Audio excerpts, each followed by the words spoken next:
Hola amigas y amigos, Abel Reynoso, bienvenidos a Narcomentarios, un gusto en saludarlos. Continuamos con la historia de los comienzos de la lucha con el narcotráfico, o sea, de cuando ya se encara un poco más seriamente de la parte de los Estados Unidos. Siempre estamos hablando al principio estamos hablando de los temas de cómo comienza todo desde aquí, porque eventualmente vamos a hacer un retorno, vamos a pasar de aquí al resto del mundo y luego vamos a regresar. Acuérdense que nuestra experiencia es particularmente de aquí en los Estados Unidos y lo vamos a ir paulatinamente llevando para que vean cómo este círculo se completa. Y estábamos hablando de la influencia que ciertas épocas tuvieron en el tema de las drogas y cómo fue incrementando el uso, particularmente el uso primero de la marihuana y luego de la cocaína, y es lo que impulsa mucho de este negocio circa 1970, finales de 70, principios de los 80. Y les comentaba que una de las anomalías más interesantes que trajo el narcotráfico, que nunca había ocurrido. Cuando digo nunca había ocurrido, no quiere decir que no había violencia en el delito. Acuérdense que todo acto delictivo eventualmente, particularmente si hay mucho celo, particularmente si hay traición, si hay robo, si hay algún tipo de influencia negativa en el negocio, el delincuente no tiene muchas opciones, entonces tiene que acudir a la violencia, y siempre ha ocurrido, o sea, desde el principio, desde los tiempos bíblicos, cuando Caín se sintió celoso de Abel por las tierras y por supuestamente el privilegio que Abel tenía con Dios nuestro Señor, él inmediatamente actuó hacia la violencia. Le hago este comentario porque el ser humano no ha cambiado mucho en miles de años y sigue exactamente igual. Cuando grupos limitados en trato social no saben qué hacer, acuden a la violencia. Bueno, en los delitos siempre ha ocurrido esto. Si recuerda, aquí en Estados Unidos, el tiempo de la mafia, siempre había tiroteos, particularmente cuando ya durante la ley seca se establecieron ciertos grupos de mafia italiano con la mafia de los judíos, que también controlaron un poco del licor, y de la mafia irlandesa, que también controlaba la venta de bebidas alcohólicas. Siempre había un tiroteo. Pero fíjense la diferencia de lo que eran en esas épocas. Estamos hablando de los años 20, los años 30. Fíjense la diferencia que era que cuando Al Capone ordena en el día de San Valentín, un 14 de febrero, ordena la muerte de un grupo de 6 o 7 personas, que esto ocurre en Chicago. Capone los hace ponerse contra una pared, no él, sino la gente de Al Capone, y los ametralla y los matan a todos como en un fusilamiento. Se armó un gran escándalo que sigue trascendiendo hoy como la famosa masacre de San Valentín, y eran 6 o 7 personas nada más. Hoy en día, amigos, amigas, si ustedes siguen con el tema del narcotráfico, 6 o 7 personas es lo que ocurre a lo mejor en una hora en cualquier lugar del mundo en este momento en la relación al narcotráfico. Bueno, en el caso de lo que estamos hablando aquí, en la época de los 80, cuando ya los colombianos deciden establecerse en Miami y se encuentran con un frente delictivo de descendencia cubana que quiere proteger su territorio, se arman esas famosas guerras territoriales que ocurren en todos los países nuestros, pero eso había ocurrido aquí en Miami, y empiezan a matar deliberadamente a todo el mundo. O sea, se tirotean con el que sea, con el quien quiera, empiezan no solo a matar, sino a torturar gente y a descuartizar gente, como yo les comentaba. Entonces eso crea un interés que hasta ese momento no existía en las fuerzas policiales. Y le comentaba yo que la sociedad ya se había molestado mucho porque era demasiado abierto, eran batallas campales en el medio de la calle, en las carreteras, en centros comerciales. Entonces los medios, la prensa en ese momento empieza a atacar mucho al gobierno local, al gobierno federal, al gobierno estatal, y entonces ya se empieza a medio reenfocar por la violencia más que nada, y se enfrenta más el tema del narcotráfico, se lo toma más en serio, porque ya se había perdido el control. O sea, no era simplemente que traían droga, sino que traían droga y empezaban a matar gente, y se mataban entre ellos. O sea, primero empezaron con los cubanos, pero después se mataban entre los mismos sectores de colombianos. ¿Por qué? Cuando hable un poco más del tema de los que participan en el narcotráfico, vamos a hablar más de la delincuencia, del tipo de persona que participa en eso y los distintos niveles de gente y por qué la violencia es tan común. Bueno, en este caso había mucha violencia en Miami años 80. Le comentaba yo en el video anterior, hay una película muy famosa de Al Pacino que se llama Scarface o Cara Cortada, que es precisamente la aventura de un cubano que había sido liberado de la cárcel de Mariel, si recuerda, ya a los finales de los 70, y llega a Miami, y en Miami él se introduce al mundo del narcotráfico y se hace uno de los grandes capos del narcotráfico. Bueno, eso en cierto modo se ocurrió en algunos distintos lugares, y había sectores, había varios grupos de individuos que empezaron con esa mentalidad de crear sus pandillas, digamos, y se enfrentaban violentamente entre unos y otros grupos. Entonces la policía se vio obligada a participar, y como todo, cuando yo les comentaba, cuando usted quiere llamar la atención, si empieza a matar, si empieza a tirotear gente en el medio de la calle, en cualquier lugar del mundo, el gobierno va a actuar, o sea, o sí o sí. Y en esa época todavía había corrupción, pero era corrupción a nivel callejero, a nivel policía, a nivel regular. Había algunos políticos y demás, pero no estaba establecido el nivel de corrupción, por ejemplo, que existe hoy en día en muchos lugares, en lo que ya es un nivel muy alto, donde hay unos controles establecidos mucho más distintos. En esta época todavía no existía eso, pero sí empezaba a desencadenarse toda esta violencia, y le comentaba que la cantidad de cadáveres era impresionante. Y además hubo otra función que también empezó a llamar la atención, y esto es lo importante, le digo, porque lo que ocurre en Miami va a influenciar tremendamente el futuro de la lucha contra el narcotráfico, y va a influenciar globalmente, y va a influenciar en países. O sea, entienda esto, el narcotráfico es como un globo, lo aprieta de aquí y se va para un lado, lo aprieta de allá y se va para el aire, pero no desaparece, eso siempre. Bueno, en el caso de Miami esto es lo que ocurre. No solo había una cantidad de cadáveres, no solo había una cantidad seria de violencia entre grupos, tiroteos, le digo eso, sino que todo ese negocio que se desaloca, digamos, enloquecidamente se vuelven todo aquí loco, inyecta una enorme cantidad de dinero en lo que es Miami. Y Miami en los años 80, hoy ya es mucho más grande, ya es mucho más difícil controlar. Pero en los años 60 era todavía un poco, no era una ciudad muy grande. Miami no es una ciudad muy grande en realidad.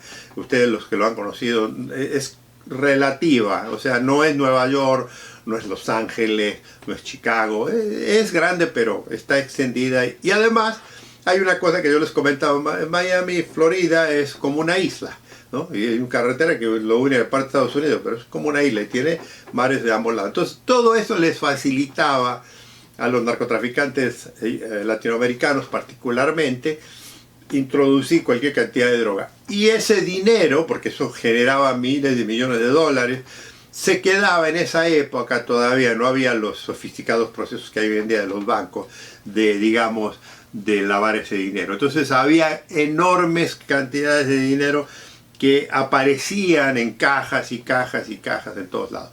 Y eso también creaba una ola de violencia, porque el dinero atrae delincuencia, y sobre todo que cuando, acuérdese de esto que es muy importante, cuando hay dinero al contado, y ahora me estoy refiriendo a lo que cuando hablaba yo de su seguridad, es lo más peligroso que usted puede hacer es tener dinero al contado en su casa, porque el momento que alguien se entera, alguien siempre lo va a querer atacar. Los delincuentes de otros bandos también se interesaban en querer robarle a esto. Pero no ocurría solo con los delincuentes, sino que había grupos policiales, policías, dentro de los departamentos de policía corruptos, que también se dedicaban a tratar de apresar a estos individuos, de quitarles el dinero. Y simplemente les quitaban el dinero, no pasaba nada. Los dejaban ir a los tipos y les quitaban ese dinero. Y el dinero ese desaparecía. E incluso esto, ya cuando hable un poco más de algunas cosas que ocurrieron en la lucha contra el narcotráfico aquí en Estados Unidos, esto fue algo legal que se hizo en muchos estados de Estados Unidos, que la policía iba y requisaba el dinero y no tenía nada más que hacer, no más que recoger el dinero y dejarlo ir a los culpables. La ley ya no es así, pero en esa época esto era parte de esto. Bueno, estamos hablando de los principios de los en cuanto a las estructuras todavía no existían de lavado de dinero, de investigaciones y demás. Entonces, ese dinero atraía un montón de violencia también.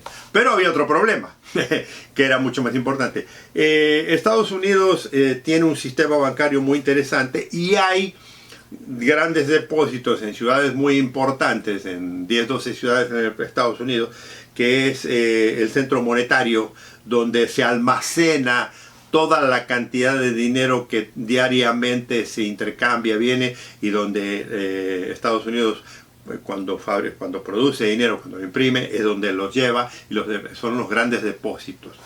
Y el depósito federal que existe aquí en la ciudad de Miami era atacado por esta gente en ese momento, no desde el punto de vista delictivo, sino de la cantidad de miles y miles y miles de millones de dólares que empezaron a entrar por parte legal, por parte de los bancos, a ser depositados en estos, a tal nivel que estaban las arcas llenas, no había espacio.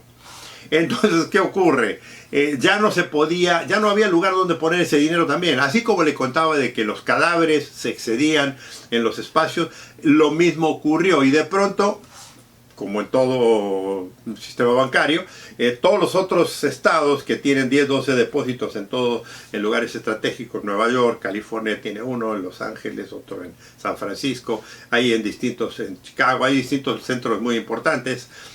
Miami excedía la cantidad de dinero que se depositaba, que se controlaba en ese lugar, 100 veces más que en todos los demás.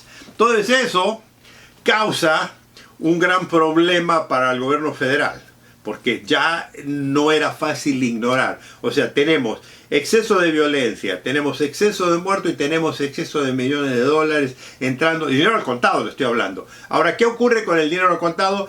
Lo empiezan a invertir, y en esa época todavía no existían los controles bancarios que hoy usted, si conoce un poco del sistema bancario internacional, existen, de la banca privada, de los paraísos fiscales y demás, no existía. Entonces, directamente, así como le contaba yo en la película de Scarface, de Al Pacino, llegaban los delincuentes con cajas a los bancos llenas de millones de dólares, y por supuesto el banco los aceptaba, porque acuérdese una cosa, cuando usted deposita dinero al banco, el banco recibe un porcentaje de ese depósito del interés. Entonces, los bancos encantados. Y había millones de dólares en Florida, en el sur de la Florida. Yo tenía un mapa que mostraba de todos los bancos más importantes de Miami que habían recibido millones de dólares. Pero no solo eran los bancos los que recibían esos millones de dólares, sino que ya muchos de estos individuos, de estos narcotraficantes, que ya se los podía considerar. Estoy avanzando a grandes lagos, o sea, no me estoy haciendo un detalle histórico, literal, estoy haciendo grandes. Acuérdense que mi intención no es contarles toda la historia detalladamente. Les recomiendo, si les gusta, leer libros de la época, y hay unos videos que demuestran esto en formas extraordinarias. Hay muchos videos, hay muchos documentales de la época que hablan muy bien de todo este tema, pero yo estoy simplemente saltando rápidamente, dándole unos pincelazos para que se dé cuenta del impuesto. ¿Qué pasa con ese dinero? Se empiezan a comprar cantidades de propiedades aquí en Florida, en Miami. Empiezan a invertir en edificios, empiezan a comprar, incluso se compran bancos, se compran inmobiliarias, se compran todo tipo de cosas. Que por cierto, amigos y amigas, hoy en día siguen en Miami. Si usted va a Miami hoy en día, Miami sigue construyendo rascacielos que nadie sabe de dónde está ese dinero. Pero eso es otra historia, esto lo vamos a hablar en el futuro. En esa época apenas empezaba y había una gran inyección de dinero. Entonces ya era demasiado, o sea, se había hecho, le digo, Estados Unidos no había tenido que liderar con ese tipo de problemas hasta ese momento. Y le comentaba yo que había esa famosa película que salió, pero había una serie que se llamaba Miami Vice, que es muy probable que usted la haya visto, donde dos policías de la ciudad de Miami se paseaban por todo el Caribe y por todo Miami, que eso nunca ocurrió, pero en fin, era el show. Pero mucho de lo que ocurrió en el show era en serio, o sea, las mansiones más grandes, los automóviles más caros, o sea, era un total show todo esto. Todo eso influencia a que el gobierno federal eventualmente, le digo, 1980, cambia. Acuérdense que yo le contaba siempre que los gobiernos acá en Estados Unidos, cuando entra cierto presidente, viene con ciertas ideologías, con ciertas formas de pensar. Y a lo mejor, yo siempre digo, los presidentes estadounidenses a lo mejor no tienen todo el poder para poder hacer lo que se le da la gana, pero sí tienen mucho poder para influenciar y para tomar ciertas decisiones. Y en 1980, si usted conoce un poco de la historia de la política de Estados Unidos, después que Jimmy Carter dura nomás un solo periodo, Ronald Reagan entra como a la presidencia de Estados Unidos y su vicepresidente era el señor Bush, George Bush, el papá de George, del segundo Bush. Y entonces una de las primeras cosas que Ronald Reagan le pide a George Bush es que se encargue de controlar el tema que está creciendo y que está siendo muy fuerte, que es el tema de las drogas, que es el tema del narcotráfico. Acá vamos a volver porque hay unos puntos que luego son increíblemente redundantes y ilógicos, pero ¿qué va a pasar? Entonces, supuestamente Reagan vuelve a alzar la antorcha que Nixon había traído de que va a acabar con la droga, de que va a acabar con el narcotráfico, de que va a acabar con los... todavía no había carteles, eran en grupos de narcotraficantes y del consumo. Y el presidente le obliga a su vicepresidente, a George Bush, a crear un grupo de trabajo que especialice en el control del narcotráfico. Y es ahí donde por primera vez, directamente desde la Casa Blanca, se prepara un plan de trabajo. Bueno, Nixon ya lo había intentado, pero no con mucha... no fue muy próspero, pero acá con Bush sí, en el que se enfoca. ¿Y dónde se cree que se enfoca ese plan de trabajo? Precisamente en este mapa que yo le comentaba, que es Miami, Florida. O sea, Florida era el foco de los años 80, en la que el presidente dice, aquí ya tenemos que enfocarnos, aquí ya tenemos que en realidad imponer nuestro interés. Y ahí es donde se enfoca y encarga a la DEA, encarga a aduanas, al FBI, al ejército, a las fuerzas armadas y todo, a enfocarse en de una vez por todas controlar la violencia, la cantidad de dinero y la cantidad de droga que entra a todo lo que es la zona del sur de la Florida. O sea, el contrabando trabajaba en toda la Florida, pero le hablo de Miami porque era lo más pintoresco, era lo que más, pero también, por ejemplo, si conoce Miami, está Fort Lauderdale, después está, tiene otros lugares, puntos claves en Florida que eran puertos y que eran muy importantes, Jacksonville, obviamente. Pero el efecto es para acabar en Miami. Pero no solo se enfoca en Miami, sino que también se enfoca en lo que es todo lo que es el Caribe. Porque Miami era el foco, era la ruta final, el final de la ruta. Pero aquí ya estaba envuelto Santo Domingo, o sea, estaba envuelto Santo Domingo, estaba envuelto Puerto Rico, muchas de las islas del Caribe ya estaban participando en las que permitían aterrizar aviones, intercambiar, ponerlo en barcos, porque ya después empezaron a controlar todos estos proyectos, todos estos caminos, ya se ponen radares, se instalan compran mejores aviones con nuevos sistemas de tecnología más moderna, se empiezan a patrullar todas las costas, o sea, ya se le empiezan a hacer un poco más la vida más difícil a los narcotraficantes, particularmente que eran los colombianos, pero también había chilenos, había cubanos, había sudamericanos de todo tipo que participaban, pero generalmente los principales grupos eran los colombianos. Entonces, ya aquí Miami es el foco principal del gobierno de Estados Unidos para concentrarse. Y no solo que le ponen un gran ímpetu, sino que le ponen una gran cantidad de dinero. Esto es una cosa muy importante que tiene usted que comprender. En ningún país del mundo puede tener un buen programa de lucha contra el narcotráfico si no tiene dinero. O sea, no sirve. Esto es una cosa que yo se lo comento y ya lo voy a hablar más en un futuro. Todo lo que su presidente hable, todo lo que su gobernador, su presidente municipal, su intendente, todo lo que hable es conversación si no hay un presupuesto. Y esto se lo va a decir cualquier investigador, y se lo va a decir cualquier fiscal, y se lo va a decir cualquier juez. Si usted vive en un país donde las fuerzas policiales no tienen para tomar un café, si usted vive en un país donde el sistema judicial, aunque tenga todas las leyes que tenga, no tiene para comprar papel para copiadoras, si no tiene, usted no tiene la lucha contra el narcotráfico, lo que tiene es un cuento que le quieren decir que están luchando. Y esto eventualmente va a hacer que pague la renta, pero esto es otra cosa.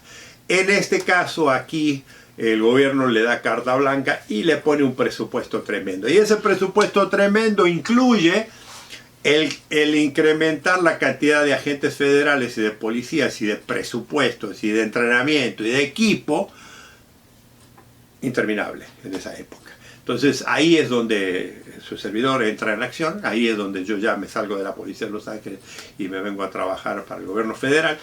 Y ya entro aquí, cambio del conocimiento mío de la parte local, al gobierno federal. Y por eso yo puedo hablar un poco más del tema del narcotráfico desde el gobierno federal, desde otro punto de vista. Bueno, pero lo importante es que ya se enfoca seriamente el gobierno de Estados Unidos en una lucha en serio. Y el efecto que va a ocurrir, porque sí ocurre, porque cuando usted tiene, y le digo, comentaba de la zona del Caribe, comentaba de la zona de Miami, es una isla, o sea, Miami, o sea, Florida en general es una isla conectada con el resto de Estados Unidos, pero es fácil de patrullar porque es todo alrededor, es una isla. Entonces, llegaban veleros de todo tipo, lanchas de todo tipo, barcos de todo tipo, aviones de todo tipo. O sea, hay que llegar, es como una isla, está rodeado por mar. Usted no puede entrar por arriba de Estados Unidos, puede entrar por carretera, pero también empiezan a empezar a controlar las carreteras. Aquí lo ideal era que venían por el Caribe y saturaban, o sea, si usted veía un mapa aéreo de esa época, sobre todo que no venían, obviamente venían con las luces apagadas, venían bajo los radares, venía todo eso. Había miles de aviones estrellados en un montón de lugares. Si va usted, por ejemplo, a Florida, que tiene mucho pantano, todavía se encuentran vestigios de muchos aviones que se estrellaron con las cargas. Bueno, mucha gente mataron, otros se escaparon, otros se los comieron. Esos pantanos están llenos de cocodrilos y de víboras. Boas muy grandes. Entonces, si caía usted ahí y sobrevivía, y si no se lo comían los cocodrilos, los lagartos, si no se lo comían ellos, sobrevivía, qué bueno. Pero todo eso empezó a moderarse. Le cuento que era impresionante porque había mucha creatividad, y esto no quiere decir que así todo no llegaban y se las ingeniaban, eran extraordinarios los pilotos y demás, sobre todo pilotos con mucha experiencia que habían volado en Vietnam, pilotos que habían volado, conocían muy bien el terreno. Pero ya cuando el gobierno de Estados Unidos se impone y se dice, ya no quiero tener más nada. El Caribe, la parte del Caribe particularmente, pero la parte de lo que es el sur de la Florida, se les había hecho muy difícil traer droga directamente a través de barcos y aviones. Se continuó. Le digo que hay historias apasionantes de individuos que trabajaban en botes de alta velocidad de carrera, que trabajaban en veleros, que trabajaban. Y además, obviamente, amigos, amigas, para llegar a estos lugares, los que tenían mucho dinero, tenían buenos contactos en algunos lugares de la policía, de los sistemas, que les pagaban muy bien y les decían a qué hora podían desembarcar, a qué hora podían llegar, a qué hora salían a patrullar, a qué hora salían. ¿Por qué? Estamos hablando de miles de millones de dólares, entonces era fácil todavía en esa época comprar. Hoy en día todavía existe, pero es un poco más difícil, pero sí existe. Ya eso lo voy a hablar en corrupción más adelante. Pero espero que con esto ya se den una idea de lo que les estoy diciendo, de que fueron los años 80 claves en ahorcar. Y no le digo, no lo acabaron, no lo terminaron, nada. Simplemente lo ahorcaron, lo ahogaron, lo nulificaron por un tiempo. Y se le hicieron más difícil, particularmente a los colombianos, ¿no?, y a los sudamericanos, traer droga vía marítima o vía por avión a la Florida. Esto que les estoy diciendo causa un cambio muy importante estratégico que va a empezar a influenciar en el resto del continente latinoamericano, pero particularmente en México y Centroamérica, este cambio. Una de las cosas y lo dejo ya con esto, es que el narcotráfico, cuando se lo centraliza la lucha contra el narcotráfico y se lo enfoca en un solo lugar, generalmente termina controlando, no, pero es constante, y lo que ocurre generalmente en el narcotráfico termina de aquí y se va para acá. Acuérdense, es como un globo. Usted aprieta acá y se va el aire para acá, lo aprieta acá, se va para acá y está constantemente lidándose. O sea, siempre ha ocurrido. Si usted estudia la producción, si usted estudia la fabricación y si usted estudia sobre todo el transporte de las drogas, la historia de la droga, en cualquier libro, en cualquier historia del mundo, usted va a ver eso, de que cuando se acaba en un lugar comienza en otro, porque no es un solo lugar, es continuo, ¿verdad? Entonces, cuando se apaga uno, abre otro, cuando se cierra este, abre otro, y es constante. El narcotráfico siempre ha sido así, y ¿sabe qué? Va a seguir siendo igual. Amigos y amigas, los invito a comentarios, los invito a que se suscriban, y los invito a que nos veamos en el próximo video. Un gusto en saludarlos.